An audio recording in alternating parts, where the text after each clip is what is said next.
Thank you for listening to this Podcast One production, now available on Spotify, Apple Podcasts, PodcastOne.com, and anywhere else you get your podcasts. There is a place that is spoken about only in whispers. A dark area that spawns the beginnings of urban legends. A place where anything can happen and usually does. During the light of day, it hides just outside of view. But when the sun goes down, spirits, creatures of the night, roam free, and things do go bump in the night. It is in every state and every country, and there is no escaping it, no matter how safe you feel behind your locked doors and latched windows. So we invite you to turn down the lights and turn up your radio while we join Dave Schrader and Tim Dennis, your hosts, on a journey into the darkness on the edge of town. Hello and welcome. Congratulations. You've made it through another week, and you deserve the best. You've got the best. This is the best in paranormal talk radio. I'm Dave Schrader. That's Tim Dennis. This is Darkness Radio. We bring you the best in paranormal entertainment every weekend, and we want you to tune in and check out the shows. Listen, even if you don't like the necessary topics that we bring to you, I guarantee you we're going to bring you entertainment value that you didn't see coming. How do I know? 14 years of experience. That's how I know, because people tell us that they will tune into this show simply to hear Tim and I talk to these guests and come up with questions, push our guests, and always challenge to get to the truth. So I think you might have been missing out. What does that mean? Well, that means you have a chance to continue to be entertained. You can go back through our archives and continue to listen to episodes you might have skipped the first time. And maybe, just maybe, I don't even think there's a maybe about it, Tim, these people are going to be entertained by the shows that they hear. I think so, too, yeah. Yeah. Now, so Ooh, boy. Let's get started, Tim. All right. Let's get started, Tim. Here's the deal. We've got a movie review. Okay. Are you ready for this? I'm ready. Listen, growing up, I believe in the golden age of television. I'm not talking Father Knows Best and the Ozzie and Harriet show and Leave It to Beaver, which was grand television. But we grew up, Tim, in a magical era when color TV was all the rage. And we could see shows on the 4 networks that were available to us. And that meant that they were bringing out their A game. And Tim, when I say Friday nights to you, obviously Dukes of Hazzard comes to mind, right? Oh, yes, yeah. When I say Saturday nights, there were only 2 kings of television on Saturday nights, The Love Boat and Fantasy Island. Now, they have tried to reboot both unsuccessfully on television. Yeah. They did a crazy reboot of Fantasy Island, which I went along with on the ride to see. Malcolm McDowell starring as Mr. Rourke, kind of a reboot of the series with a darker edge and a darker tone. And I couldn't buy into it. I just didn't enjoy it as much. Yeah. Right? Yeah. But Blumhouse, the people that have brought us the paranormal, what are the Conjuring movies and Annabelle and all these other great movies, they took a stab at Fantasy Island, reintroducing the movie series to a whole new generation and doing it in a feature film presentation. I got to tell you, I was excited knowing that this show was in the hands of Blumhouse. I figured this could be epic. It wasn't epic, Tim. This actually works as kind of a precursor to the Fantasy Island TV series. Really? So we get a little bit of a backstory of why Rourke is on Fantasy Island and what his role is there. And this movie didn't know what it wanted to be. It promises you chills and thrills and terror, and it delivers some interesting twists and turns. But the acting, to me, is very two-dimensional. I got to say this, Tim. The silly acting from the 1970s and early 80s TV show with, the kind of surreal life cast that they would have, having former Brady kids appear or Charo, right? You always knew it was going to be some kind of goofy story, right? Sure. Yeah. but they were fun to watch. The acting's just not fantastic. I have a hard time buying into everybody's character except for one or two. So that was kind of a strike. Second of all, it doesn't know what it wants to be. It doesn't know if it wants to be a horror movie, a suspense thriller, or a fantasy adventure. And it doesn't commit to any one of them. And then it gives you this twist at the end that leads you to believe, oh, this could be the beginning of the Fantasy Island TV show. Right? Okay. And so it just didn't work for me. You can't take something that you're building up as a horror movie and then kind of give it this twist at the end that almost makes you feel like, oh, well, sorry about that last 90 minutes. Right? So I can't recommend it. You know what? If it was free on cable and you're bored and the remote is, I don't know, 6 inches past your fingers and it's on, go ahead and watch it. But going out to the movies on this one, you know, I spent $17 here in the Big Apple to see that movie. Oof. And I wish I got a refund of about $18.50 because I just felt like I gave the movie more than it gave me in this case. Yikes. So, Fantasy Island, out now, Blumhouse Productions. You know, you can have amazing strings. And you got to remember, for every basket that Michael Jordan made, he missed 5, right? For every home run that Babe Ruth put over the walls, and he was a home run king, he was also the strikeout king. People forget about that. Blumhouse has got a pretty damn good record. So I will forgive Fantasy Island because they provide us so much other great horror entertainment and some really different angles on the supernatural, paranormal, and serial killer genre that I'll forgive this movie. I'm not throwing in the towel to Blumhouse or its stories, but I do think that this one was a definite miss. I would say out of 5 stars, which we normally get, I would give this 2.5, just because of the nostalgia of it and what they were trying to do. I'm going to give them that little boost, maybe even just 2. I'm going to go with 2. I'm going to take back that half, Tim, and give it to another movie that I'm on the fence about. Oh, that's good. And Yeah, there's 2 movies out there, Dave, that I'm actually hearing really, really good things about. The first one is Halloween Kills. I don't know if you've heard about that one or not. Right, that is the sequel to the sequel that Danny McBride created a year ago. Right. And they're doing this new trilogy, and Halloween Kills is the new one coming out this year. Right. And the initial screening actually happened for that one, and there were rave reviews for the initial screening, supposedly. It'll be interesting. Yeah, it'll be interesting to see, you know, because what they did was they really interrupted the original trilogy by saying this movie is more of a direct sequel to the first movie. Halloween, John Carpenter's classic. So this new Halloween was kind of not a reboot. It was the reimagined sequel that we always wanted, right? And then this is going to carry on that storyline through 2 more movies. And at least they were up front. We're doing a full trilogy. You're going to get a full... I appreciate that up front. It wasn't a cash grab like well, we'll see how this one does. Right. I love that they committed straight out. We're going to do 3 movies. You're going to get this full story, and here it goes. So I'll play along. I did not like the Rob Zombie versions. Yeah. I thought they were garbage and didn't need to be told. Right. Now, the backstory that he wrote, I thought was garbage. When he got Michael into being Michael, I enjoyed that part of it, but it was kind of mirror and match of what the original was. Right. But otherwise, I didn't see a need for it. But I've really enjoyed the new one. I'd like to see where it goes. So what's the other movie you're getting rave reviews on? Well, the second trailer that I've seen that I'm actually excited for, and I don't know if you've seen it yet or not, is this Chris Rock's version of Saw. That actually has to do with the police version of running into the character Jigsaw from Saw. And I don't know. You haven't seen it?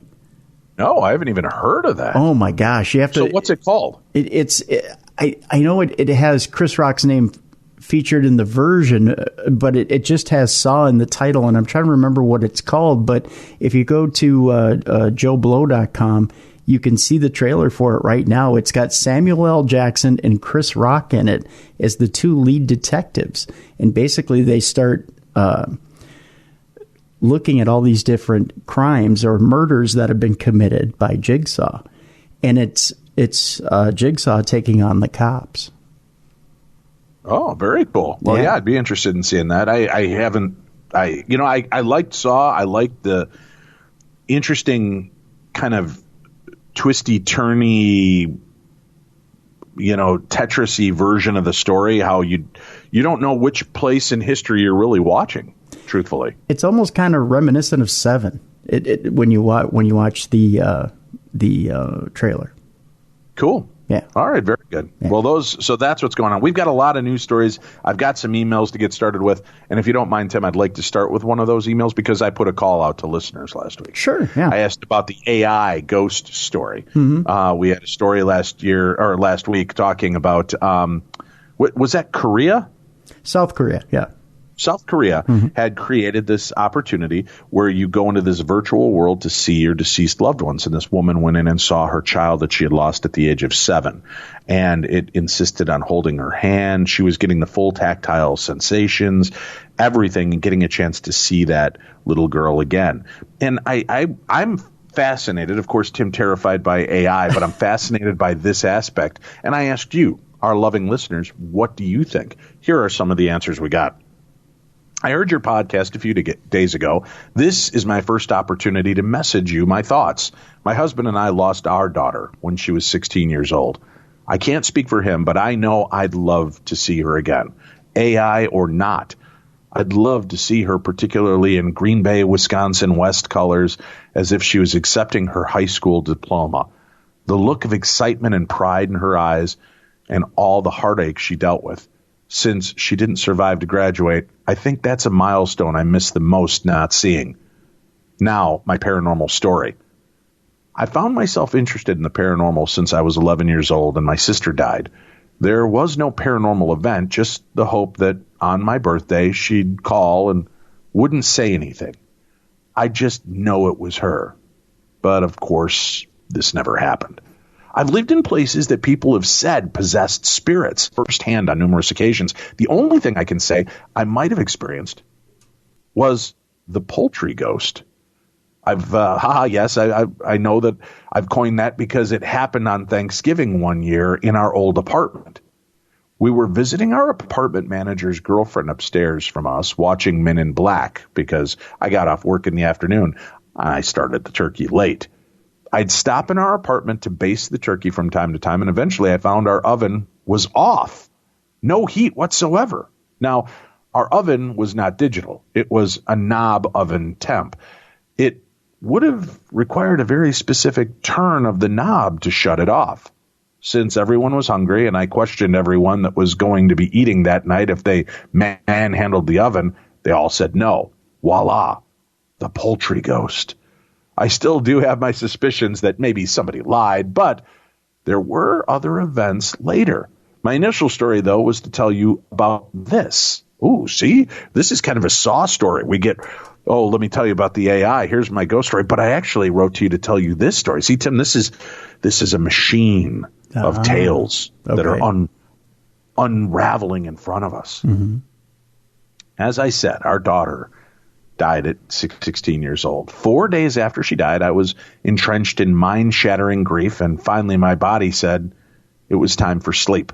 So I took my place by my husband's side. By this point, it was 3 or 4 a.m., and I laid on my stomach, and as my body began to comfortably become one with the bed, I felt a very purposeful hand grasp my shoulder. Thumb, pointer, middle, and index fingers that just lightly rubbed my shoulder for one moment. I believe that was our daughter coming to help me, to tell me she was okay. Instead, as a grieving mother, all I could do was cry at the top of my lungs. I quickly did look around, though. Husband was sleeping. Dogs and cats were sleeping. Not that animals have posable thumbs or could possibly do that. And rationality was completely out the window in that moment. I do wish that I could see her again. And I know the grief of a mother may open windows to people that would exploit those desires. I guess that leaves job security for my favorite paranormal podcast hosts, Dave and Tim. FYI, obviously I love you guys. I typed all this up on my phone because my laptop keyboard is on the fritz. It took forever. I hope you enjoyed it. Janet. I'm not a serial killer or a drunk or a Packer fan, Tim. Good. That's what she ends the email Good, with. Janet. We love you even more for that. Janet, thank you for sharing your story. We do appreciate that. And we are sorry for your loss. And I'll tell you, I understand what you're saying about people exploiting, but I will also tell you, if you're ever looking to make a connection, spiritart.com. We cannot recommend Michael and Marty Perry enough. And listen, we've been mentioning them recently over the air, talking about them, and I'm getting listeners telling me they've reached out again, and they're blown away by the specifics that they're getting. They call in hoping to make contact with one person. Not only does that person come through, but pets and other family members and people that completely surprise them. Michael and Marty Perry, spiritart.com. Tell them you heard about it right here. We don't get a kickback, but I want them to know our listeners are listening, and I want them to know that we still love and support them. So if you're looking for truly the most unbelievable connection, I don't think you're going to find anybody better than Michael and Marty Perry. All right, Tim, let's get started in the world of supernatural news. Where do we begin this week, sir? Well, Dave, we're going to Ireland. I'm just going to start out with this story and let's just get it out of the way, Dave. Let's just get it out of the way. I'm not going to say the offensive word that's in this story. I'll just say little person. Leprechaun? No. That's not the offensive word. Oh, okay. They use the M word, Dave. I'm not going to use that word. Okay. For all my little people out there. Midget?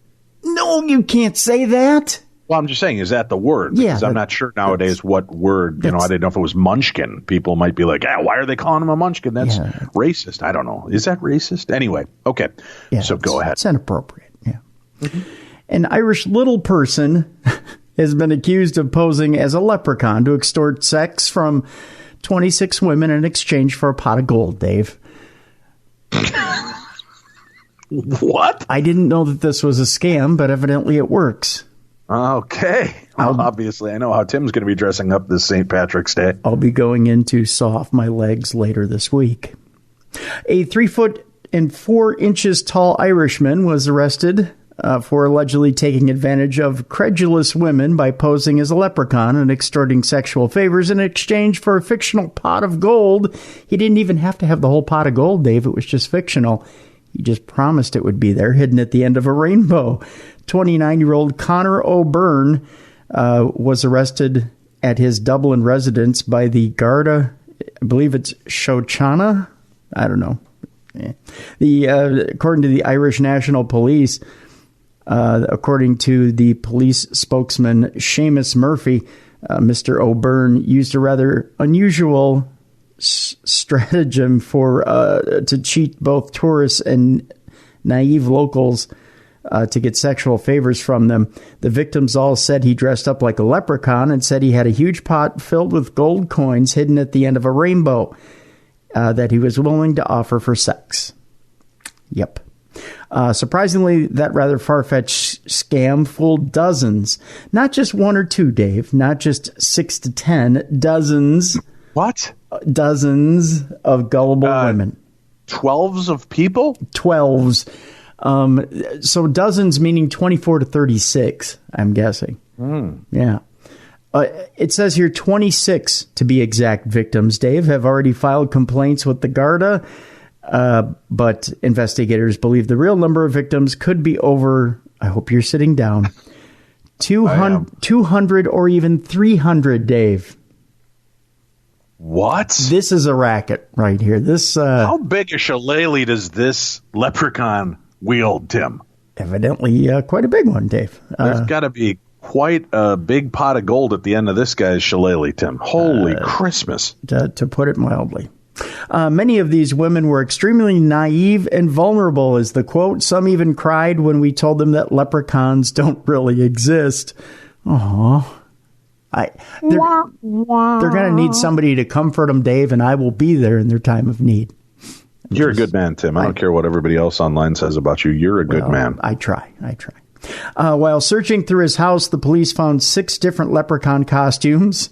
So he had a costume change in there, Dave, halfway through, as every good entertainer does, as well as a few ancient gold coins he used to prove the existence of his pot and lure his victims. Oh, so he had props. Yeah. You've slept with a leprechaun for some pot before, haven't you? Well, I misunderstood the name of what pot actually meant. Obviously. Yeah. Mr. Connor faces a total of 64 criminal charges. You read that right, and I did too. Jeez. 64 criminal charges, including 26 accusations of embezzlement, 18 charges of sexual abuse, and 8 charges of fraud. Oh, boy. Wait, only 8 charges of fraud? Well, yeah, evidently. You Okay. can overdo the fraud, I guess. I had no idea. Holy cow. Yeah. Wow. According to investigators, the number of accusations could easily double or even triple over the next few days. They're still making up their mind. If found guilty on all the charges, he already faces a sentence of life in prison and a fine of £75,000. His trial is expected to begin in March at the Dublin Criminal Court of Justice, just in time for St. Patrick's Day. There you go. Jeez. Oh, my God, dude. Unbelievable. People are bonkers. Who would come on? I don't listen. I'm going to go on record as saying, listen, I don't like to have anybody feel like they've been taken advantage of. Right. Yeah. But if you're dumb enough to have sex with a small person claiming to be a leprechaun with a pot of gold, you kind of get what you got coming. And I mean that both literally and figuratively, Tim. Well, that I don't know. There's dumb, and then there's all kinds of special dumb, and those possibly 200 to 300 people have issues if they bought into that. I will give Conor O'Byrne this. He does kind of look like a shorter version of Mick Hucknall from Simply Red. Oh, well, he's got that going for him. Yeah, so maybe that was part of it. Maybe he was slightly dashing. I guess. Why not? Why not give it a roll? Let's go back to the emails, shall we? Hello, Mr. Schrader and Mr. Dennis. I've started my email very formally, as my feelings on this are very serious. All right. I lost my dad to multiple cancers near the end of 2013, and I still miss him every day. Recently, just 2 weeks ago, we also had to put down one of our dogs due to sudden and quick illness that had her whole body shutting down. I know they're together and they loved each other so much, as you can see by the attached photos below. But I would give anything. Yes, Tim, anything. It says that in parentheses. To be able to talk to my dad again. And I even more so to be able to hug my baby girl pupper and let her know how much she was loved and how much she's missed. Our dogs are our children, as my husband and I were not able to have kids. So we know that she had a good life with us, but she was taken away too soon. So no, I do not think that it's creepy to be able to see a lost loved one again. And yes, I would love the opportunity to just feel one of my dad's hugs again and have my beautiful girl pupper give my face a happy lick. This touched me deeply when I was listening to your show, and I'm crying while I type this. I know AI freaks you out, Tim, but it's not all evil. And if it can give someone comfort to people at moments like this, then I say bring it on. Less the subliminal advertising messages, of course. Thank you, Dashing Dave and Tremendous Tim, for all that you do and the conversations that you start. And that comes from Natalie in Australia. That's, again, we're so sorry for your loss. And you're right. I mean, it's a beautiful aspect. And Tim, I got to tell you, speaking of Australia, I've got to make one quick mention. And I don't know if you saw this message, but I got a really interesting message through social media the other day. And I screen capped it and posted it because sometimes you don't hear back. And, we speculate, we put things out to the universe and to our great listeners all across the world in hopes that good things will happen. And sometimes you just never know. But Michelle Nicole wrote to me on Twitter, and she posted this openly at Divine Veritas 7. She says, Schrader, ever since you and Tim did that intention business for Australia, it hasn't stopped raining. My lawn was dead. Now the endless amount of grass growing has broken my lawnmower. Think a show is needed on this topic. That's pretty amazing. And I have heard from other listeners in Australia that have told me the same thing. Alana Smith says, legit, it hasn't stopped raining, and now it's flooding. It's been a wild ride here. Many of the listeners are saying just how awesome it is and what they're seeing. Of course, you've got a couple of the naysayers who, are just complaining that now there's so much rain that there's some flooding issues. We don't want that either, but certainly the land needed a good soaking. And for those of you that sent out that intention, maybe now just take a moment and pull it back. Imagine Australia green and lush and pull back those clouds for now. So if you put those intentions out there, sometimes we put the intentions there, and like the end of a Ouija board session, you forget to close it down. So it's always important, and I'll walk you through that next time when we do an intention experiment. When you put out that image, put it out there, and then a few days later, pull it back so that way the work happens and then pulls back. But congratulations to our amazing Army of Darkness for pulling together with that intention experiment. I know that, it was a little too late in a lot of instances, but hopefully it helped to stave off some of the massive destruction that took place. So, Dave, I'm wondering if I can bring up one point on this whole AI story. And it's very much rooted in reality. We do the AI bit for the show. But this is one point that's very much rooted in reality. One of the things that I tried to bring up during that show. And it has to do with the recent Equifax hacking here in the United States. There was a story that came out last week about that Equifax hacking, that the hackers who are in China and part of the Chinese government hacked over 140 million users of Equifax and took all their information that could be used against them. Everything from social security numbers to everything that can be used for identity theft. And it was asked of one security official why the Chinese government would want over 140 million users, Equifax users, information, security information. And they put it simply this way. They wanted it for blackmail. And they wanted it for a new type of war. And this correspondent for NBC said, well, what type of war would you wage against the United States with information? And they said, it's very simple, blackmail. What you do is you go after the upper third echelon in income in the United States, and you make them do things to maintain their identity. So in other words, if you're the CEO of a company that has financial resources at their helm, I make you do something for the Chinese government that you wouldn't normally do. Let's say you're the CEO of a bank. I make you transfer those funds to the Chinese government. Otherwise, we expose you and your information, your identity, and we run you into the ground. We run you into bankruptcy. This technology that we're talking about, you want to see your loved ones again. It's very exploitable. And that's one of those things where, and you can tell through the emotion of people that have lost loved ones. We have all lost people who are very close to us, and that emotion wells up inside of us. And it's one of those things where it's very exploitable. I can think of loved ones in my life. If you told me I could have one more chance to have them next to me again, and I could talk to them, and it would seem like they would be right there, I'd jump at the chance. But that's also a chance to exploit me as well. And that's kind of one of the points that I bring up, because you can tell how fast people were to write in and say, I would take that no matter what. Well, be careful of what you would put out there, because there are people out there who would be very quick to exploit it and get whatever they could out of you to do that. Well, I understand, and everything's exploitable. Everything is exploitable.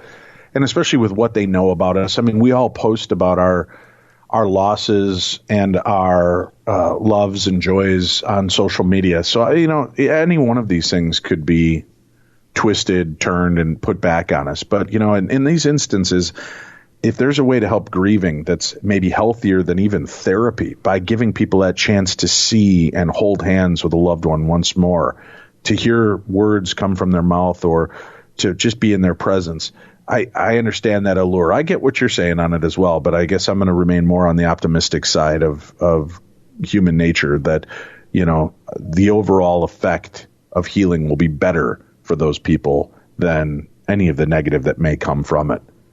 All right. We need to take a quick break. We'll be right back with more of the best in Paranormal Talk Radio. This is Darkness Radio. You know, we're firmly into 2020 now. We're into February, and we talked a little bit about New Year, New You, and how to kick that off with Audible. Now, Audible is the leading provider of spoken word entertainment and audiobooks, ranging from bestsellers to celebrity memoirs, news, business, and self-development. And I told you that I had picked out 3 audiobooks that I was going to check out, and I was going to try to expand my horizons and try to get into 2020 with a new year and a new me. And I had encouraged you guys with a special offer to check out audiobooks and Audible and try to expand your horizons. Now, it turns out that Dave is doing the same thing. And he and I were talking a little bit outside the show yesterday. And he had said that he was checking out Chris Jericho's book, No is a 4-letter word. And interestingly enough, folks, I'm going to tell you this between you and I and the fence post. He actually admitted that he had missed out a little bit on pro wrestling after the 80s, which kind of shocked me because he always kind of gave me a little bit of you-know-what about watching pro wrestling. He thought that, you know, it was pretty much done in the 80s after Hulk Hogan and Andre the Giant and Roddy Piper, and didn't really realize that there was an art to professional wrestling. So Dave has been listening to Chris Jericho and him reading his book, No is a 4-letter word, and actually been enjoying quite a bit of the stories there. Now, I've been listening to Trevor Noah. I'm a big fan of The Daily Show, and I like Trevor Noah's sense of humor. I've seen him live and in concert. And when I discovered that Audible had his book, I decided that I wanted to go and listen to Trevor's childhood stories. So I went and got Born a Crime, stories from a South African childhood. And that's incredibly intriguing. And there's some interesting stories in there as well. Everything from his mother throwing him from a moving van to saving him from a potentially fatal dispute with gangsters. Just some really interesting stuff in there coming from South Africa and his childhood there. So check that one out as well if you go to Audible. Born a Crime is what it's called. It's Trevor Noah's stories from his South African childhood. Again, it's called Born a Crime. And he narrates that book, Trevor Noah does. It's very, very interesting. And for our audience, there's a New Year, New You book out there that I'd like you to try. It's another book that I wanted to check out as well. This audiobook is amazing. It's called Overcoming Fear, The Supernatural Strategy to Live in Freedom. It's by Dawn Da Silva with a foreword by Danny Silk, and it's narrated by Ann Richardson. Now, this book, interestingly enough, has to do with fear, anxiety, and stress, and how they motivate us more than we realize, and our need to control situations, leaving us feeling overwhelmed. And it has a little bit to do with how we battle that anxiety, stress, and panic, and how God has given us a biblical strategy to battle that. It's got a little bit of a religious overtone, and how our connection with God helps us overcome that fear. So it's kind of an interesting deal. Sure, there's a little bit of religion there, but it's an interesting audiobook nonetheless to check out. So that one's called Overcoming Fear, The Supernatural Strategy to Live in Freedom, again, by Dawn Da Silva, and foreword by Danny Silk. It's narrated by Ann Richardson. If you want to get in on the action here at Audible, it's real simple. To kick off 2020, they're focusing on New Year, New You, and they have plenty of content to help you get to your goals, whether it's getting fit, finishing more books, even becoming a better parent, leader, or person in your community. You can download your titles and listen offline if you'd like, anytime, anywhere. The app is free and can be installed on all your smartphones and tablets. You can listen across devices without losing your spot, which is important, I know, especially for our audience. And if you can't decide what you want to listen to, don't worry. You can keep your credits for up to a year at Audible, and you can use them to binge on a whole series of, if you like. So there are a whole series of books in there, like you've got the Supernatural series of books in there. And if you decide that you want to pick up an entire series, you can go ahead and binge on those audiobooks if you'd like. And there's no problem with that at all. Now, Audible has more than just audiobooks available. They also have podcasts, guided wellness programs, theatrical performances, A-list comedy, and much, much more. Plus, they have exclusive Audible Originals that you won't find anywhere else. Audible has all your audio listening needs in one convenient place. Be sure to check out Audible for all your audio listening needs and some great, great entertainment. Remember, every month members get 1 credit to pick a title, plus 2 Audible Originals from a monthly selection, and access to daily news digests from the New York Times, the Wall Street Journal, and the Washington Post, as well as guided meditation programs. We're kicking off 2020 with a focus on New Year and New You. Our offer to you is this. You can start listening today with a 30-day Audible trial. You simply do this. Just take a look around today. Visit audible.com/BTD or text BTD to 500-500 and you'll get that offer today. Once again, start listening with a 30-day Audible trial. Choose 1 audiobook and 2 Audible Originals absolutely free. Visit audible.com/BTD or text BTD to 500-500. We encourage you to find something that's going to change the way you think in 2020. Something that's going to change your life, inspire you, motivate you, and basically help you hit your resolution or goal for this year. Find something that'll kind of light that inner fire for you this year. Go to audible.com/BTD today and see if you can find something that'll inspire you, or better yet, maybe even get you going, get you laughing, something that'll change your perspective.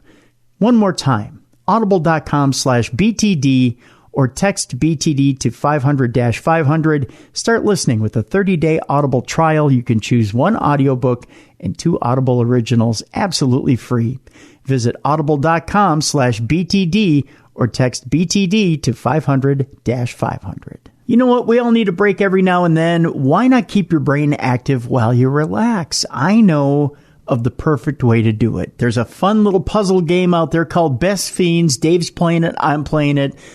Miss Winnie's playing it. Everybody's playing it. Everybody we know is playing it. We're all networked together. We're all having a great time playing it. It's an oasis of fun that you can take with you wherever you go. You know what? Every once in a while, we all need some me time. We need to get away from the responsibilities, the kids, your supervisors, whoever it is that's coming down on you. Best Fiends is the best way. It's a nice little fun escape away from the everyday rush of life. It's a unique, exciting puzzle experience, unlike every other puzzle game that's out there. You've got these cute little characters you play with. You're fighting other characters along the way, and you're picking up different challenges along the way as well. It's a combination of different characters and games and puzzles, and it's addicting, man. I'll tell you, I sit down to play this game, and time just flies as I'm playing this game. It's challenging. It works the brain at the same time. It's extremely fun. I have no other way of putting this to you. You got to try it out for yourself. Best Fiends is an amazing game, and I'll tell you, the greatest thing about it, you can take it with you no matter where you go. You don't need the internet necessarily to keep playing Best Fiends. It's great for traveling. You can play it anywhere, on the plane, on the subway. I know when I'm playing it, and I know Dave's not connected because he's traveling, doing the Holzer files, he'll level up and play a bunch of different levels, and then when he's connected, automatically, boom, I see where he's at. He'll go to his level, I'll go to my level, and we'll try to keep up with each other. One gets to one level, the other gets to another level, and we can connect with each other on social media and follow each other as to where we're going with each other. You can collect tons of characters in the game as well to help you get through different challenges. I'm telling you, oh my gosh, this game is so cool, and it sets up lots of different challenges for you. There's all kinds of monthly theme challenges as well that you need to check out. It's got new levels and events. It never gets old. This game is constantly changing, and it finds new ways to surprise you and change as well. Best Fiends has thousands of levels ready with new levels, events, and characters added every month. So you've got hours of fun right at your fingertips. And again, you can play it offline, so you don't need to jump online to keep playing the game. You don't need to be dependent on the internet in order to play Best Fiends. It's amazing. How do you get a hold of Best Fiends? It's real simple. You just go to the Apple App Store or Google Play to download Best Fiends. Again, the Apple App Store or the Google Play Store. Get Best Fiends today. That's Best Fiends. That's friends without the R. Best Fiends. Go to the Apple App Store or Google Play Store today to get Best Fiends. Do it now.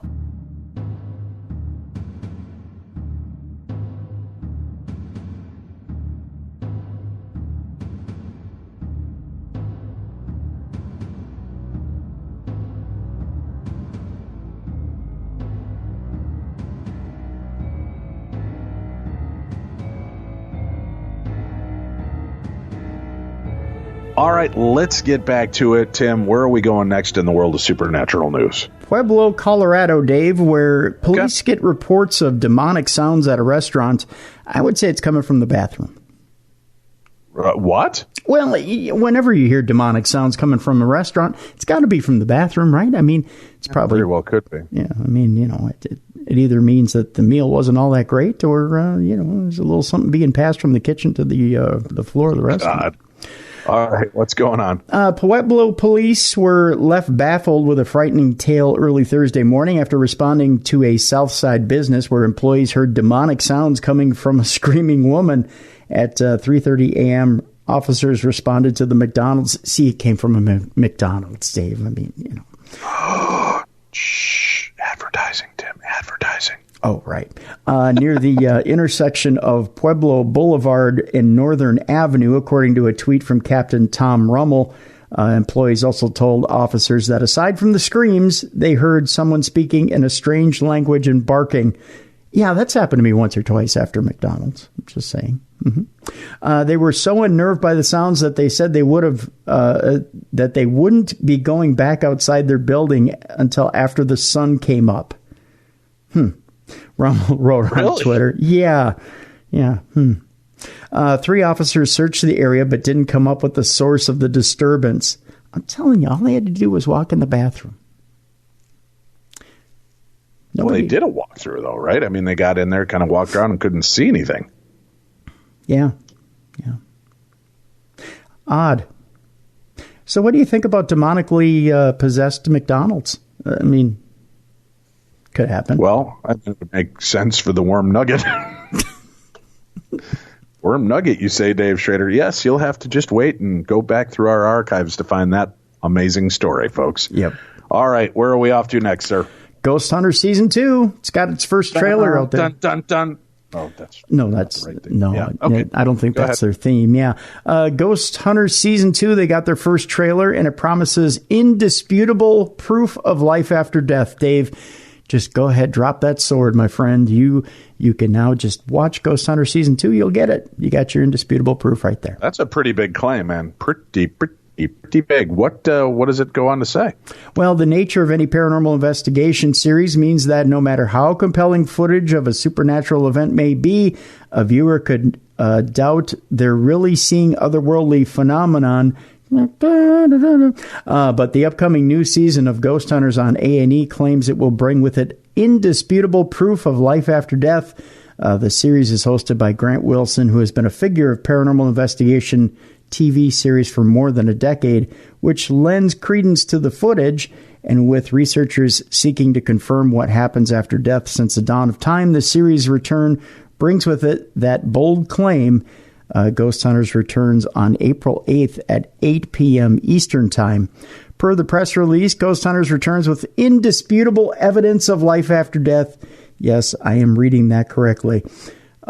In Season 2, the team heads into uncharted territory to be the first to investigate reports of paranormal phenomena in some of the nation's most remote locations. Their journey takes them to isolated distant corners of the United States where they confront extreme conditions and desolate terrain.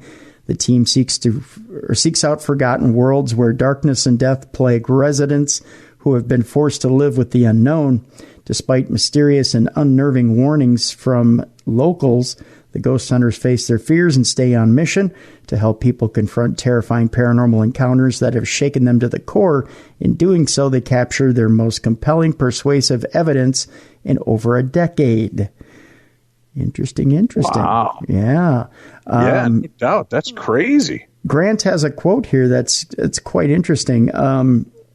Wilson goes on to say that while there is a lot of paranormal television, everyone's doing their own little niche. He said this to comicbook.com. And honestly, I feel like it makes it easy for us because we're bringing the heart back to it. We're bringing a lot of focus on helping people in the humanity of what we're doing.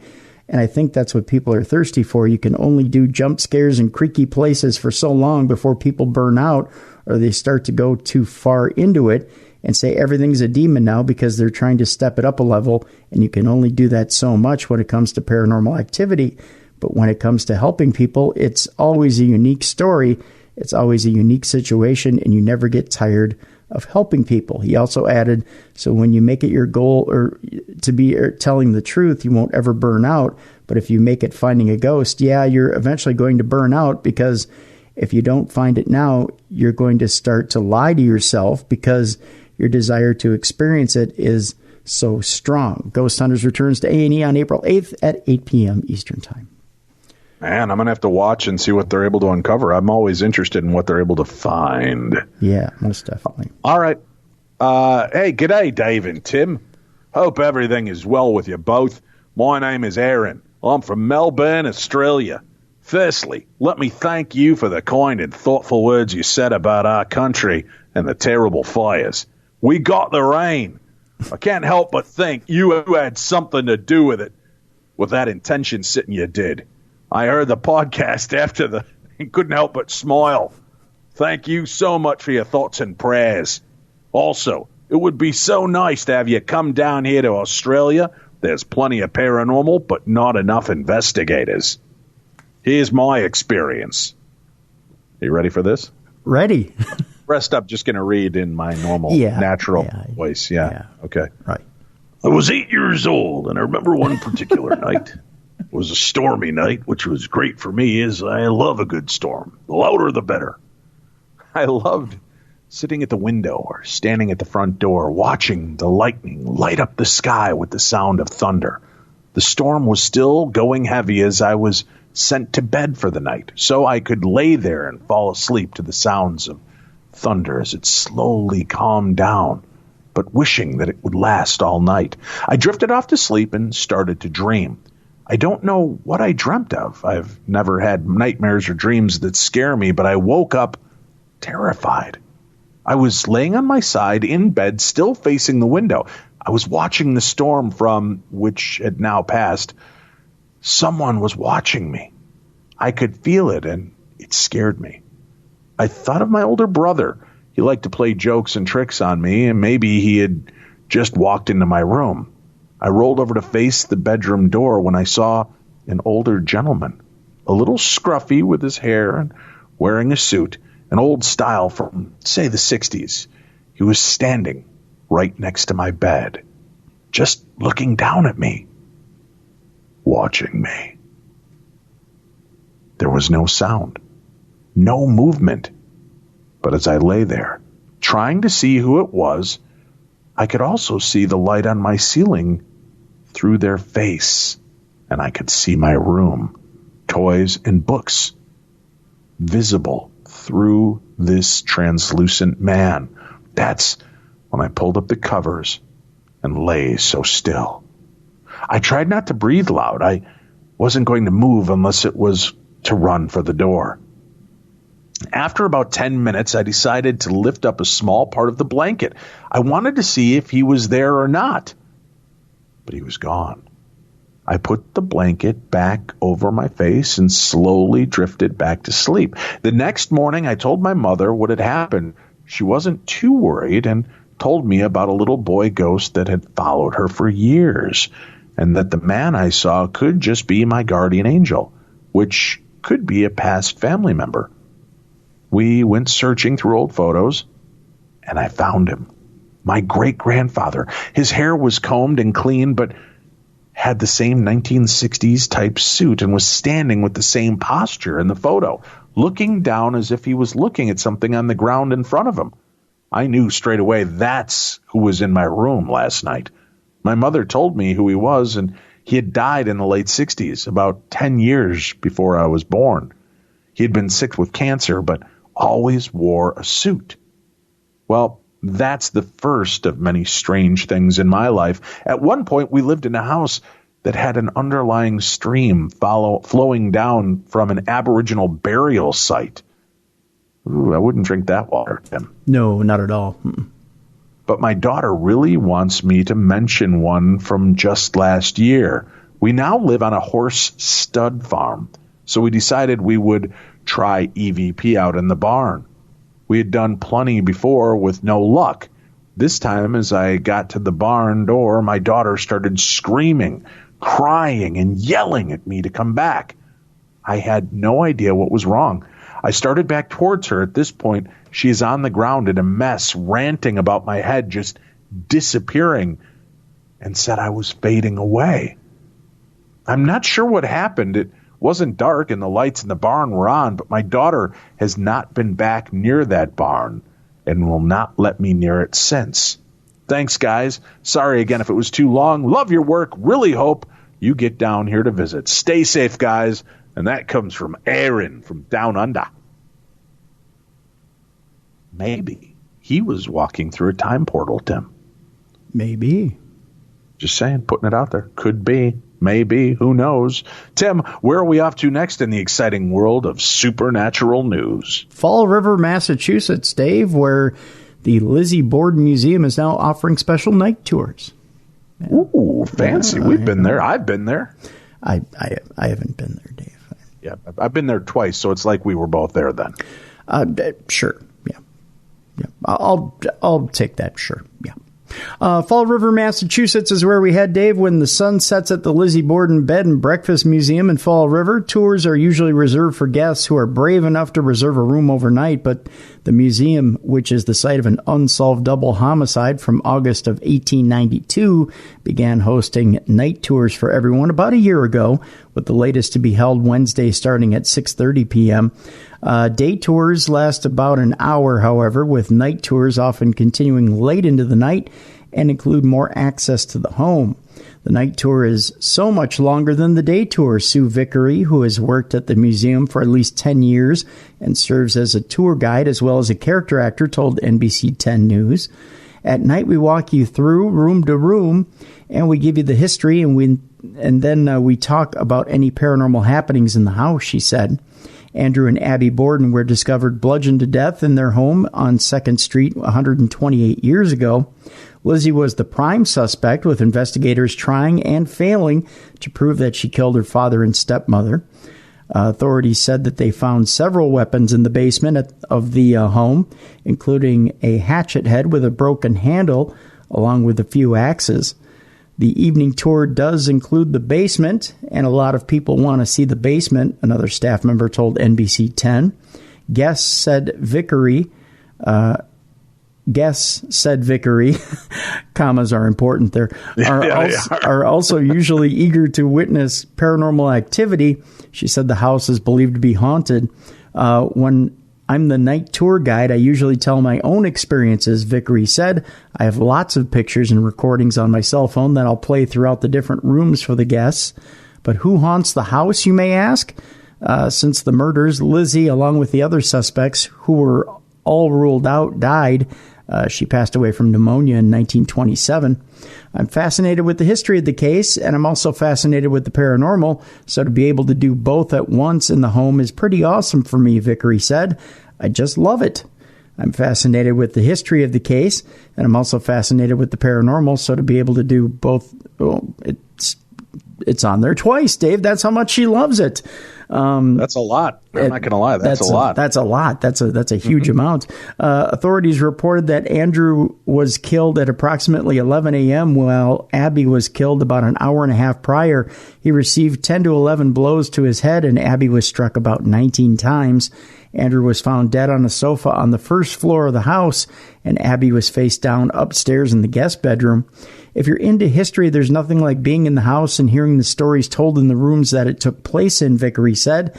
You get more of a sense of what might have been going on, and which doors were locked, and how close people were exactly to the events going on that morning.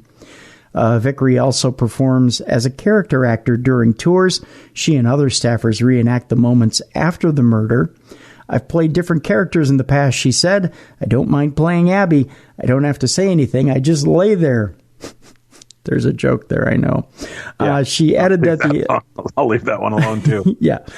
She added that the other actors are all awesome, such as Carol Ann Shogi, who plays Lizzie, Michael Shogi, who serves as one of the detectives, and Daniel Cabral, who plays a variety of characters during the last 9 years, including Emma Borden, Lizzie's older sister. Danielle said she has had her fair share of encounters. One of the things that sticks out the most was would-be coming up the back stairs into the master bedroom where Mr. and Mrs. Borden slept. Cabral told NBC 10, I actually walked into a shadow and I covered my face because I thought I was going to walk into somebody. That's not all. She also went on to say, I've personally heard footsteps coming up and down the stairs. I've heard people talking to each other and doors slamming. Sometimes things go missing or they get moved around the house, but it kind of messes with your head. Like, did that really just happen, or did I just happen to misplace that? Joey Radza, who portrays John Morse in the reenactments, shared similar sentiments. When you're thinking about the Lizzie Borden bed and breakfast as being haunted, it's a very personal experience, he previously said. People tell their story about what's happened in the house, and the haunting is a very personal one. The house seems to touch people in different ways. Some people see things, some people hear things, some people get feelings. And one way or another, I have no doubt that if you're here, something sometime will happen to you. To learn more about the Lizzie Borden Bed and Breakfast Museum or how to purchase tickets, you simply go to lizzie-borden.com. So there you go. You can never go wrong. It's a great place to visit. Always cool activity taking place. Check it out. I can't recommend it enough. Do you experience stress or have anxiety or even chronic pain like myself, or have trouble sleeping at least once a week? Well, you're not alone. Many of us do. Personally, I've got real bad chronic pain, and I have lots of trouble sleeping because of that. Hi, I'm Tim from Beyond the Darkness, your co-host and your producer, and I'll tell you, I've got real bad chronic pain. I've got 13 herniated discs in my neck and back full of pain, and I've got real bad chronic arthritis and degenerative disc disease, and I've got 2 knees that need to be replaced, and I'm always suffering with pain, and luckily I've got a friend that'll help me out. And I'm not talking about a friend on the corner, not that type of friend. I'm talking about Feels. Feels has helped me relieve a lot of that pain, and I'll tell you, just a dropper full a couple of times a day has been getting me through. And, oh man, I'm telling you, that pain has been subsiding and I've felt much, much better. I was searching for anything that would have helped, and I discovered Feels, and Feels has been easing back that pain and helping me get back to life as normal. What is Feels, you may ask? Well, Feels is premium CBD delivered directly to your doorstep. What does Feels do? Well, Feels naturally helps reduce stress, anxiety, pain, and sleeplessness. Now, my condition was pretty bad before I started taking Feels, and I was looking for everything. You know, I had been on opioids, and I'm slowly cycling myself off of opioids. At one point, I was on morphine, and I was on Vicodin. I was on both in some pretty high doses. I'm completely off the Vicodin now, and I'm cycling myself off the morphine, the MS Contin, and getting myself to a place where I can eventually be completely off of opioids, absolutely completely off of opioids because of CBD and all natural stuff to get me off the opioid train, so to speak. Nothing good comes of being on opioids if you're a chronic pain sufferer. All you can do is keep going up and up and up and up with the opioids, and nothing good ever comes of that. So find yourself something natural if you really are suffering from chronic pain, and Feels is one of those things that you can help get yourself off of that never-ending spiral. I'm telling you, CBD, if you've never tried it before, is something that will help you get to a spot where you're starting to feel normal again. And you can start to feel normal again with Feels. It's real easy to take. What you do is you just place a few drops of Feels under your tongue, and you can feel the difference within minutes. Sometimes it may take you up to 20 to 30 minutes, especially if you have a lot of chronic pain like I do. But I tell you, you just take that dropper and you take those drops, put it underneath your tongue. And when I did it, it took me about 20 minutes to really absorb. And I took quite a bit. I actually took about 3/4 of a dropper full. And with the amount of pain I was feeling, put it under my tongue. And what's neat is I've had quite a few of you reach out to me since last week and ask about my experience with it. And I've let you guys know. I took mine for pain and for sleeping. And if you have questions and maybe you can't get a hold of me by messenger, you do have real human support that will talk with you. If you're new to CBD, Feels offers a free CBD hotline and text message support to help guide your personal experience. So you're not in the dark. You're not alone. You don't go alone with questions unanswered. So you can get those questions answered right away if you have any questions about your CBD experience. You can feel better naturally. Feels works naturally to help you feel better. There's no high, there's no hangover, there's no addiction. It's not that part of the plant that you're thinking about. CBD just helps you feel better naturally without those achy highs or hangovers or addiction. It's just great feeling naturally. Your membership, join the Feels community and get Feels delivered to your door every month. You'll save money on every order, and you can pause your order or cancel at any time. So you control the way you receive your order every month. But I guarantee you, once you get Feels, you're going to want to continue to get Feels every month and continue feeling great. I know I feel great. You're going to want to feel great as well. How do you feel great, Tim? How do you take that first step forward? Well, here's how you do it. I tell you, Feels has me feeling my best every day. It can help you too.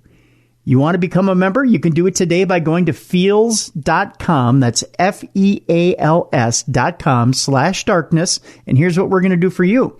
We're going to give you 50% off your first order with free shipping. How does that sound? It's pretty good, huh? Go to Feals, that's FEALS.com/darkness to become a member and get 50% off your first order with free shipping. What are you waiting for?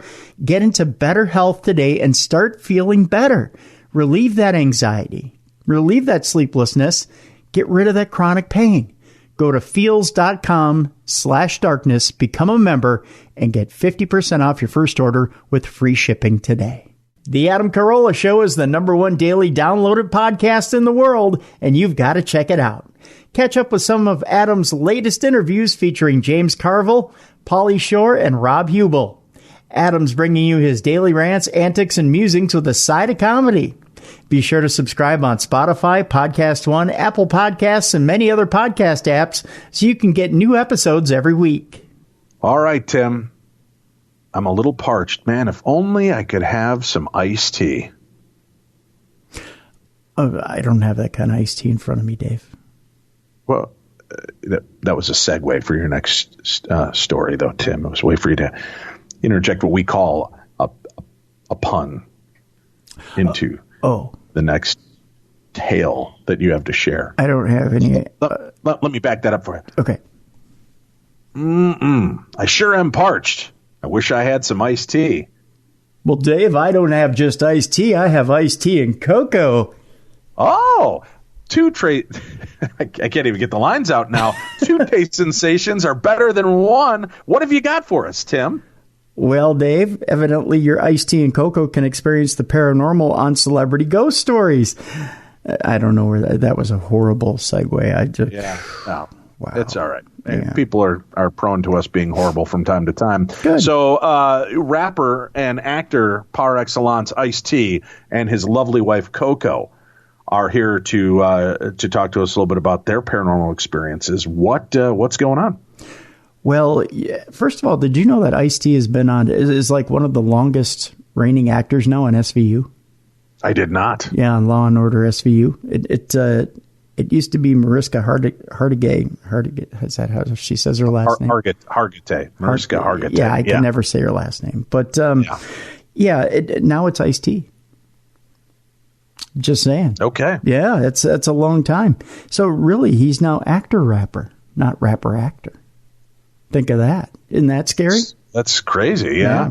But he and his wife, Coco, well, actually, it's just he busts perps every week on Law & Order SVU. But how does he deal with ghosts and the paranormal? You're about to find out in Celebrity Ghost Stories, which is a new series from A&E. In the premiere episode of Celebrity Ghost Stories airing on Wednesday, April 8th, Ice-T and his wife, Coco Austin, go with psychic medium Kim Russo to a New Jersey factory where they are said to experience unexplainable events linked to the factory's deadly past. How nice of Ice to say. He says, "I ain't effing with no ghosts."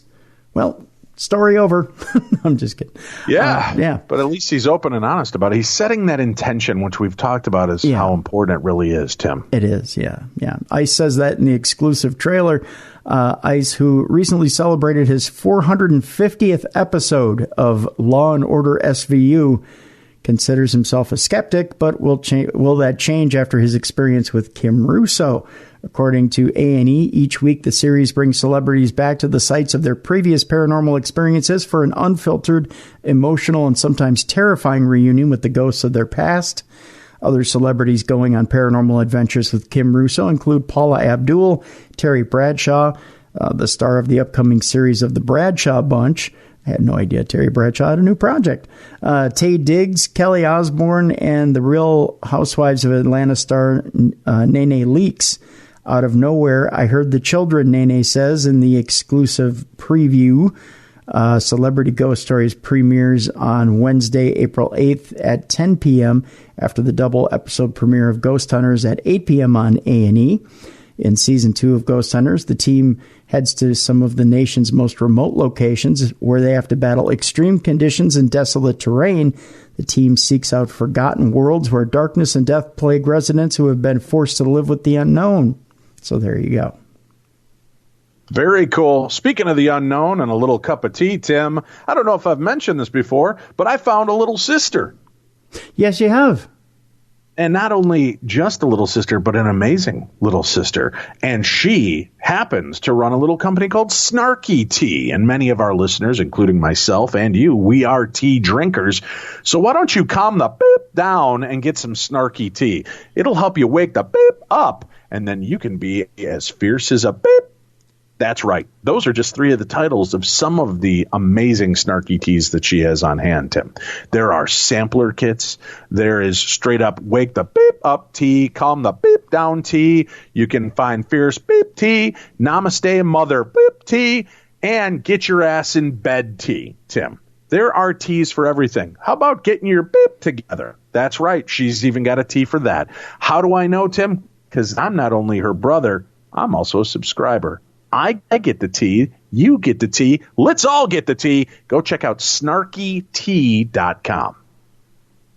Where are we going next in the world of supernatural news, Mr. Dennis? Randolph-Macon College, Dave, where some unexplained hauntings have been not quite explained. Oh, a little school spirit, you say? A little school spirit, yes. Okay. Randolph-Macon College is a tiny ancient university half an hour north of Richmond, and has played host to more than its share of paranormal incidents over the years. The quote is, "I think there's something in the building."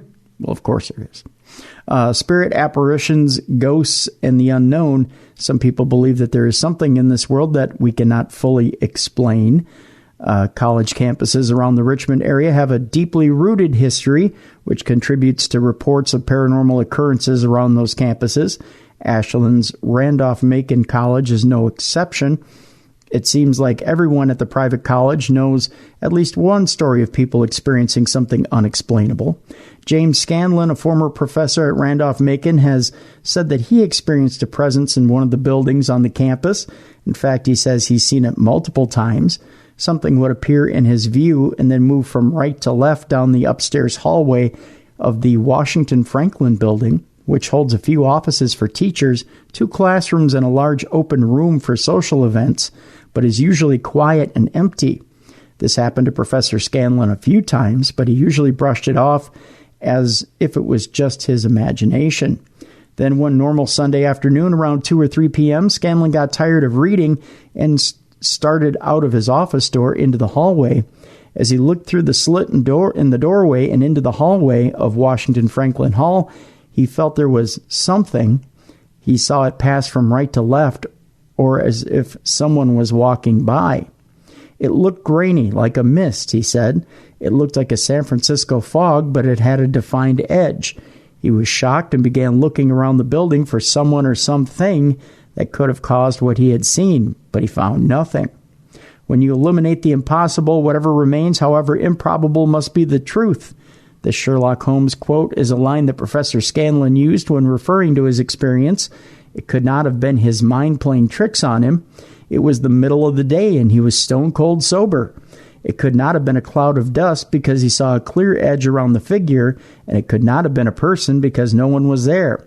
Whatever remains, however improbable, must be the truth. Later, when he mentioned this story to his co-workers, Scanlon expected his friends to poke fun at him. Instead, he found that other professors who worked in the Washington Franklin building had experienced the same things that he had. Some of the professors' experiences were enough to give them goosebumps all over their bodies. On another occasion, Scanlon mentioned that a young football player had snuck into Washington Franklin Hall to play the Rosewood Steinway piano located in the Franklin Room. The building was locked, and people suspected that he had snuck in through a secret passageway under the building. As he sat down to play a song at the piano, he felt a tingling on his arm. Scanlon said that the football player looked up, and sitting there was a man staring at him, in a building that was hard to get into. And Buzzy looked away and looked back, and the man was gone. He ran out of the building to his fraternity house, and his fraternity brothers said that he was white as a sheet, Scanlon said.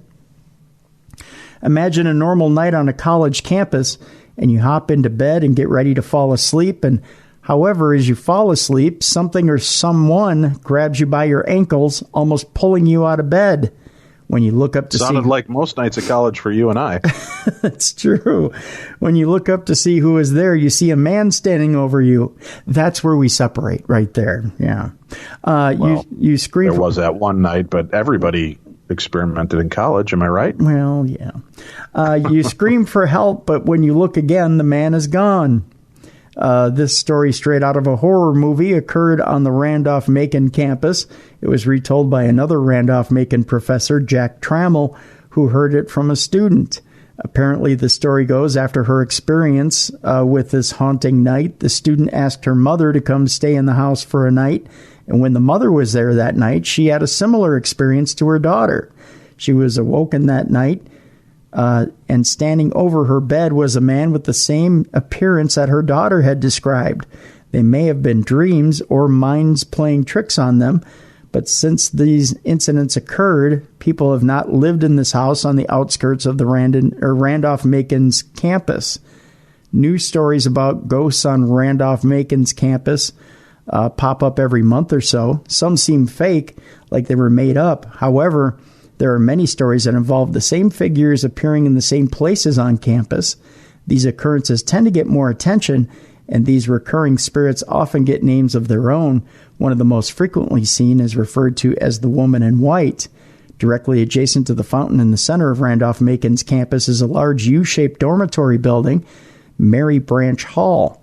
At one point, the basement of this building had been condemned. There was always an odd feeling that came over you when you were alone in the building, experiencing its dim lights, bone-white walls, and a building full of history. It is said that one night a girl who was getting ready for bed headed to the bathroom to brush her teeth. When she entered the bathroom, she spotted a woman wearing something white next to her in the bathroom mirror's reflection. When she finished brushing her teeth and turned to leave, the woman was gone, even though she had seen the woman in the reflection of the mirror just before she turned to leave. Thankfully, most of the experiences people have reported with the Woman in White are friendly in nature, even if they are a little creepy. There are many theories about who this woman is. One of the most popular is that she is the ghost of a student that hung herself somewhere in the building and now roams the halls looking for a friend. Even though there are some that are more obscure and unknown than others, most college campuses have ghost stories. Exploring college campuses and finding the deep history that exists there can land you right in the middle of a ghost story of your own. Remember, if these types of things are happening to you, even if they seem unlikely, when you eliminate the impossible, whatever remains, however improbable, it must be the truth. And next up, Next up, we head to the Pentagon, where a UFO program into the paranormal mysteries of Earth are unearthed at a haunted ranch. Mysterious activity has been reported at Skinwalker Ranch for decades, and newly released documents revealed the U.S. Defense Department hired a company to look into the site. The Pentagon is funding a program studying UFOs and paranormal activity at a supernatural ranch in Utah. It is claimed the existence of the Advanced Aerospace Threat Identification Program, or AATIP, was first reported in 2017, but the U.S. Defense Department denied UFOs or alien activity were being investigated. However, newly released documents would seem to contradict that claim. Magazine Popular Science published a report that included documents acquired from Bigelow Aerospace, a private company contracted to conduct work on behalf of the AATIP. They indicated the $22 million program has indeed been studying UFOs and other paranormal phenomena. One of Bigelow's reports doesn't mention the AATIP by name, but explores claims surrounding the notorious Sherman Ranch, better known as Skinwalker Ranch, and was produced at the same time the company is conducting its work for the Pentagon. Skinwalker is the Native American term for a shape-shifting evil spirit that lives in forests. The cattle ranch outside the town of Ballard, Utah, has been the subject of speculation about paranormal and potential alien activity. Terry Sherman moved there with his wife Gwen and their 2 children in 1994. They only stayed 18 months, during which time they reported seeing mysterious crop circles and lights appearing in the air. They also say they saw mysterious large animals that seemed resistant to gunshot wounds. Some of their cattle were mutilated, while some of it vanished entirely. The family became so frightened they sold the 512-acre ranch in 1996 and went to the media with their stories, which attracted the attention of hotel entrepreneur Robert Bigelow, a man with a fascination with the paranormal. He went on to found Bigelow in 1999. The company's report, which was published on Friday at the Skinwalker Ranch, is a possible laboratory for studying other intelligences and possible interdimensional phenomenon. Another of the published reports focused on injuries suffered by people who experienced exposure to anomalous vehicles. However, its author told Popular Mechanics that the report provides no evidence for extraterrestrial or non-human technologies. Other reports studied the physical effects of unknown aerial phenomena and their biological effects on biological organisms.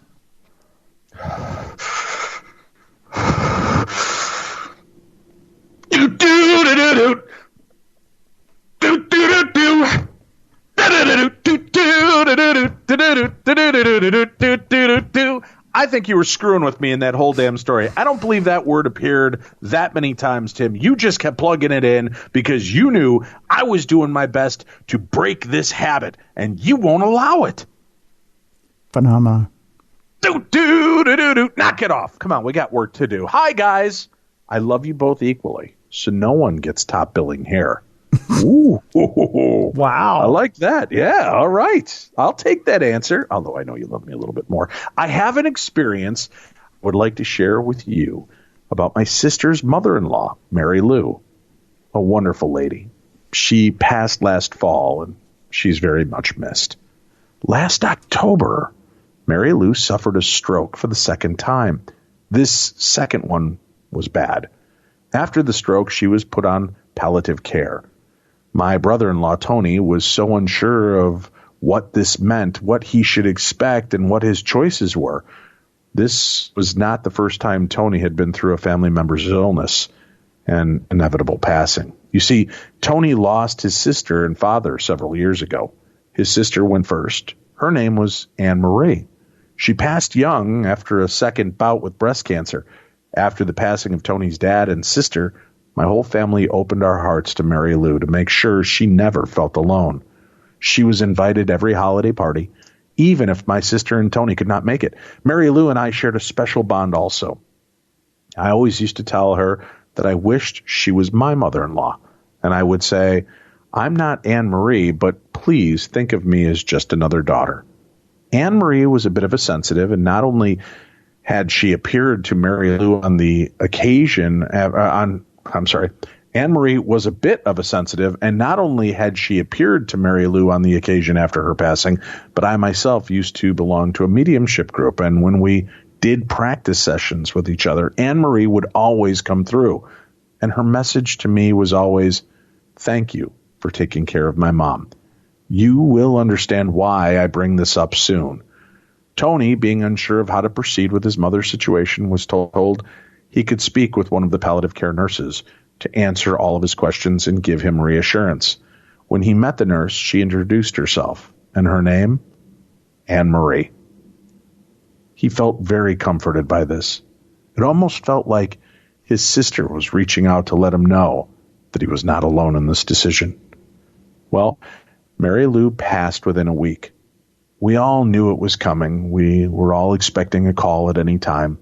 The day of her passing, I was working. I worked from home and was just sitting at my computer. It was after lunch, and I was getting a bit drowsy. I was kind of in that state of not quite awake, but certainly not asleep, where the veil seems to be the thinnest. All of a sudden, I saw something out of the corner of my eye. Then I felt fingers drumming on my own fingers. My eyes popped open and I was wide awake. Then I felt a fingertip trail down my arm. I just knew it was Mary Lou. And I knew what that meant. She was gone. But she had dropped in to say goodbye. Later that afternoon, I got the call that Mary Lou had indeed passed that morning. Later that night, I got an email. I belonged to an animal foster group, and this was an email that was not supposed to go out to the whole group, but it did. It was from one of the vets, and her name, Anne-Marie. I knew this was somehow a message from our Anne-Marie letting us know that she and her mom were together again. 1 week later, I got another email from the foster group.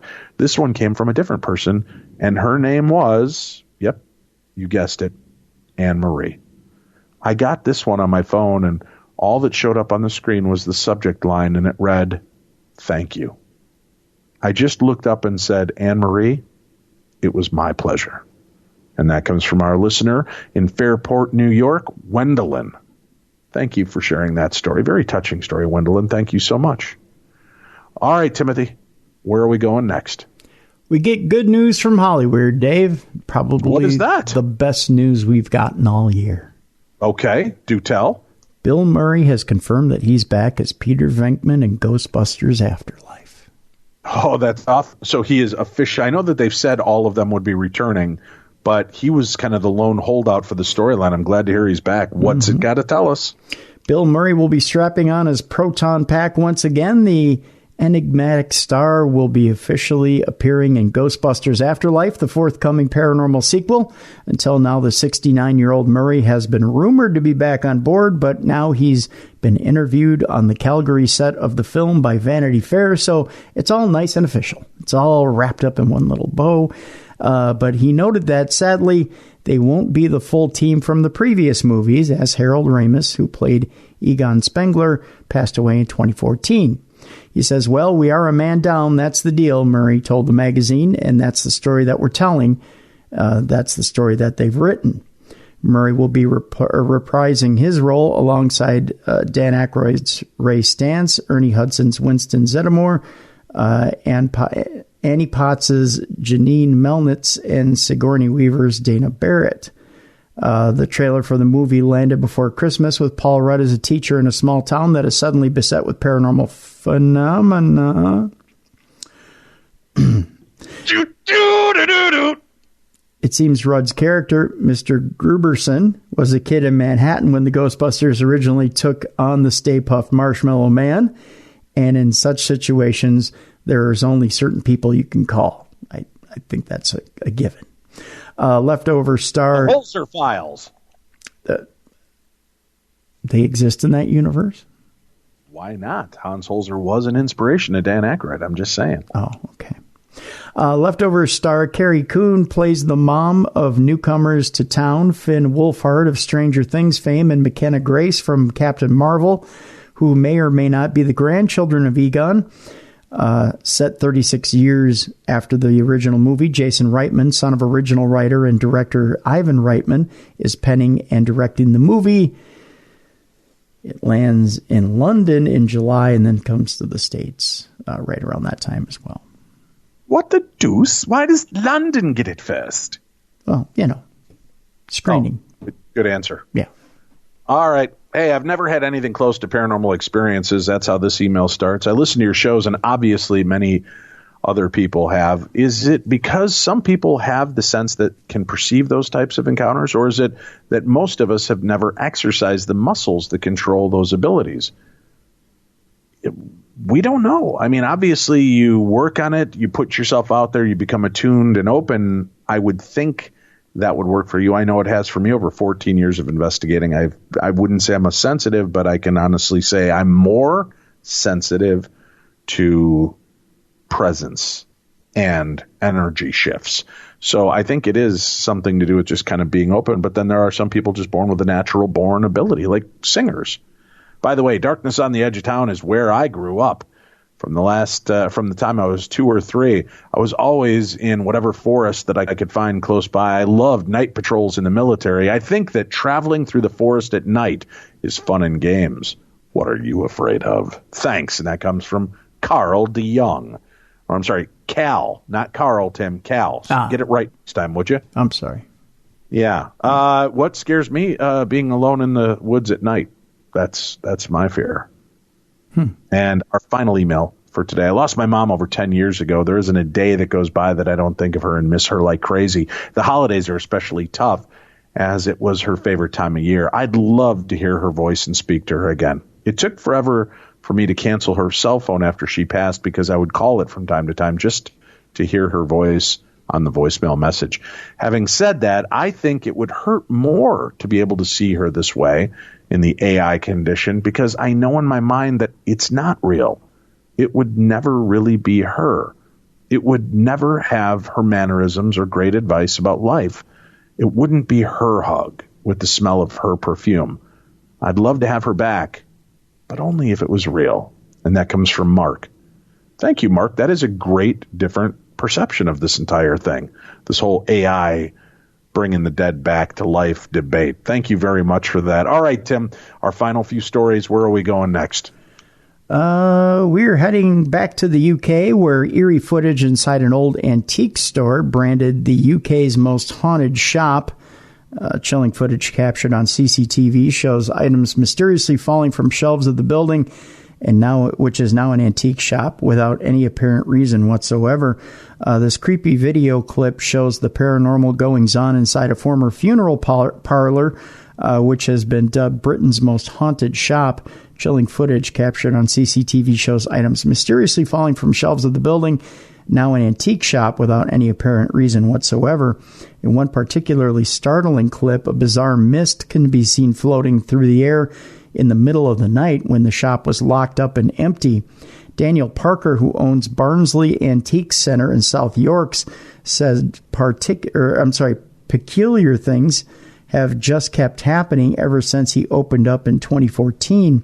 The 42-year-old added, the number of weird incidents that have happened here over the years is absolutely bizarre.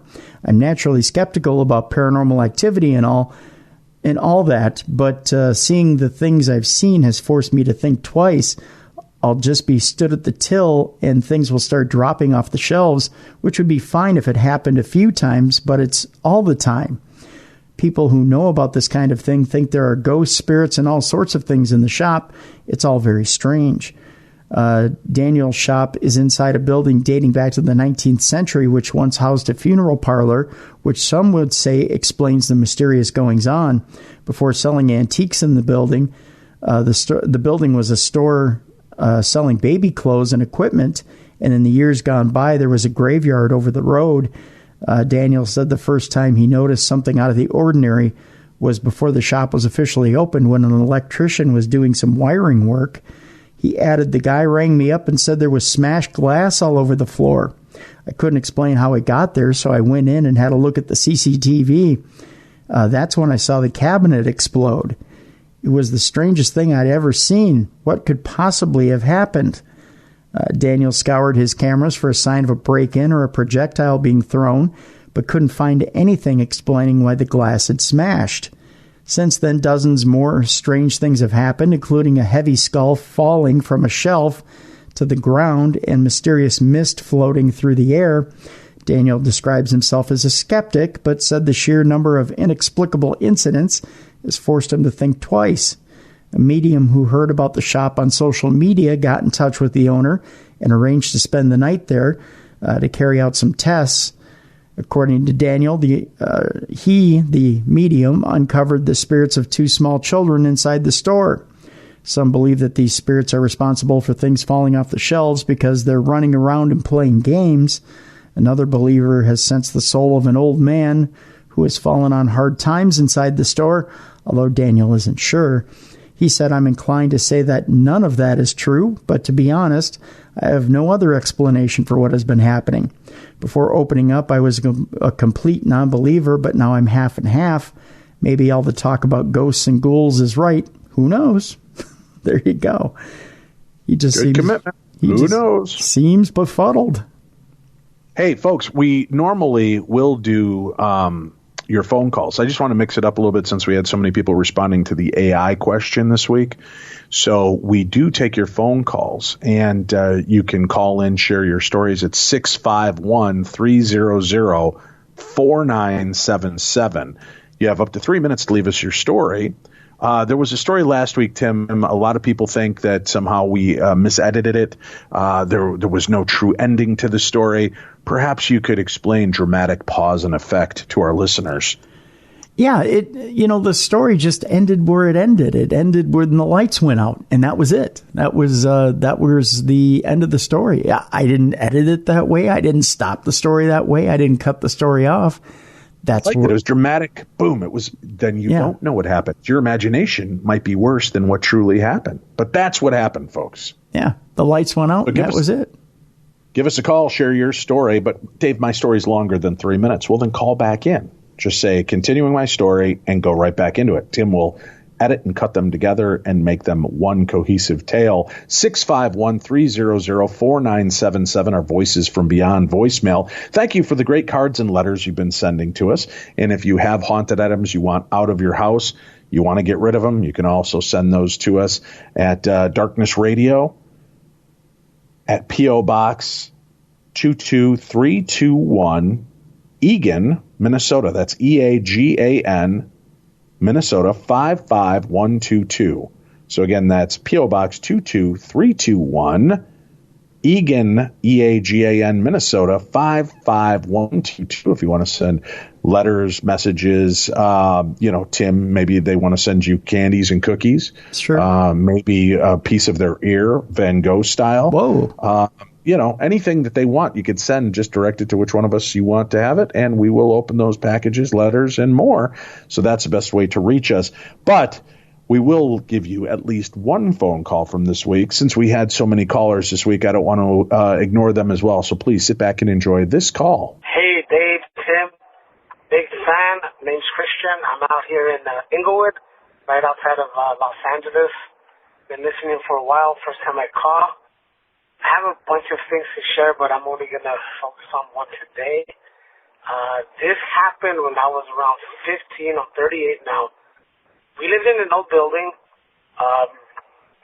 It was so old it shook when people ran up the stairs. But, there had been some deaths in there. I know one death was a little kid that drowned in the pool next to one of the apartments. But you just always had a weird vibe. Things would get moved around. We'd leave the house for the weekend and come back and the radio would be on full blast. Or, we'd be gone for the weekend and the neighbors would tell us that they could hear people like running around, playing, bouncing the ball. It is worth noting we lived on the second floor, apartment 9, never forget, apartment 9. Anyway, the story that I'm going to share, I was home alone. I was around 15. My parents had gone out. They were out and about with my 2 younger brothers. Now, in my family, we've always been very open about paranormal stuff. We don't shy away from ghosts or conversations like that. But that particular night, I I wasn't really watching anything scary. I wasn't reading anything scary. I was actually watching Comedy Central, some like random stand-up comedian, just, you know, so my mind was far from that. And so I'm on the couch watching TV, and at the time our bedroom door had a busted hinge. The top hinge was broken, so in order for you to open the door, you kind of had to lift it, and as you pushed it open, it made a loud scraping sound. Well, I have this thing where whenever I'm home alone, I close all the doors and windows. So before I started watching TV, I just closed the door, all the windows. I'm watching TV. It's maybe like 7 in the afternoon. It's already dark. And I hear the door open. And when I look up, the door's open, like 5-6 inches. It's just open, and I freak out. So I jump up, and I'm legitimately scared. Like, my heart's racing, and I'm literally thinking, what the hell? Like, how did this happen? But then, you know, I realize it's windy outside, and so I just kind of go through the logical explanations. It's windy. The door wasn't closed properly. You know, no big deal. So I go back to the bedroom and make sure the windows are closed. I go into the bathroom, make sure those windows are closed. It's a small one-bedroom apartment, so there's only so many windows. I come back to the bedroom. I check. I get the door, I pick it up, I close it, and I even pull on it to make sure it's absolutely closed. And now I'm cool. I'm walking back to the couch. The minute my knee hits the couch to lay back down to watch TV again, I hear the door open. This time I actually look, and instead of the door just being open and like hanging off off its frame because of the broken hinge, the door's actually swinging open very slowly, like if just purposely wanting me to see, look, the door is opening, it's not the wind. So at this moment, I freaked out. I ran downstairs. Again, since there's an old building and it shook, a few of my neighbors came out. They were like, what's wrong? And I was just freaking out, like, someone opened the door, someone opened the door. And I was like, what are you talking about? Someone opened the door. So some of my neighbors were kind of rough characters. They ran in thinking someone might have broken in or whatnot. And they walk around, they don't see anyone, they don't find anyone. So I finally calmed down, and I explained what happened. And my neighbor in apartment 8, who at the time was an older black gentleman, he just kind of said, yeah, you know what, like, I hear weird noises from your apartment when you guys aren't there, so, yeah, just, you know, be careful. Some holy water or something. But that was, I think, the first, experience I had that literally just scared the hell out of me. I mean, I literally ran. I was so freaked out, and it took me a while to kind of feel comfortable again, but now once things started to happen again, I wasn't as afraid. I think I became more curious and just kind of, if something would happen, I would sit there and observe and just kind of ask, what do you want? What do you need? Which probably isn't a good idea. But, yeah, I forget that particular one because it was like my very first on my own experience. I had a few others, you know, with other people. We experienced it together, but it's like the first time I had one on my own. And I'll never forget it. I mean, to this day, I tell people and they say I'm lying or I'm crazy, but if anyone can give me a logical explanation for a door with a busted hinge, top hinge, to open on its own and keep straight up, keep upright, and keep swinging open without, I don't know, it just seems unreasonable. Anyway, guys, love the show. All right, Tim. Our final news story is upon us. Where are we going this week to wrap up another amazing segment of Supernatural News? I figured we ended on a high note, Dave. Why not being almost killed by a Ouija board? Sure. Let's see where that takes us. An exorcist's wife was almost killed by being attacked, or after being attacked by a demon from a Ouija board. Why not? Sure. The Reverend Sean Whittington claimed a malevolent spirit attacked his wife after he performed a seance with a Ouija board while investigating his first ever paranormal case. Yikes. A registered Catholic exorcist and ordained reverend has talked about his first ever paranormal incident he investigated, in which he claims a demon nearly robbed his wife of her life. Reverend Sean Whittington, who is a registered exorcism deliverance minister based in Las Vegas, we had him on the show a few weeks back, told the Beyond Reality podcast that he regretted ever using a Ouija board following the experience. Telling the harrowing tale, he said, "Unfortunately, the first extremely malevolent case that we came across, I didn't recognize the signs, so I was very stupid and ignorant as to how to properly use a Ouija board or even if they should be used. I don't use them or touch them anymore, but we used a Ouija board in this case, and I did a seance, and I believe now that it caused something to come through and attach to us, and it followed us home that night and took up residence in our home for about 8 weeks. There were dire consequences to this spirit or ghost coming through." Adding, if I could do it all over again, I probably wouldn't, because I almost lost my wife because of it. She was the one who was the target of the attack. When asked by the host, J.V. Johnson, if the attack was physical, Reverend Sean replied, "It was physical, well, everything, but mostly physical. It left her with 3 very rare forms of cancer, and she didn't drink, didn't smoke.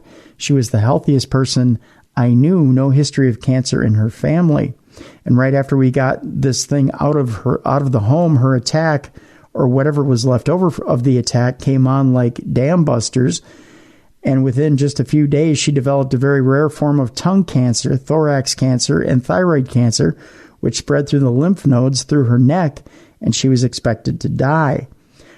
She had a feeding tube for over a year, and she wasn't expected to live, so I did a lot of crawling on my hands and knees on my prayer chapel many nights while she was basically literally dying at home. Fortunately, Reverend Sean's wife survived, and he continued to do his work and also became ordained as he had promised God when praying for his wife's life." And a lot of those stories are actually detailed in the episode that we did with Sean Whittington. So Reverend Sean Whittington, I believe it's still up as a free episode in the Beyond the Darkness archives. All right, very cool.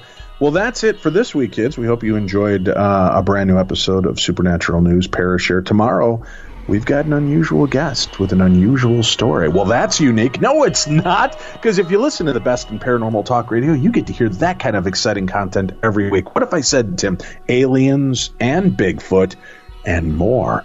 That's what we got on tap for tomorrow. So make sure you tune back into the best in paranormal talk radio. I'm Dave. That's Tim. Buy Snarky Tea and keep listening to Darkness Radio.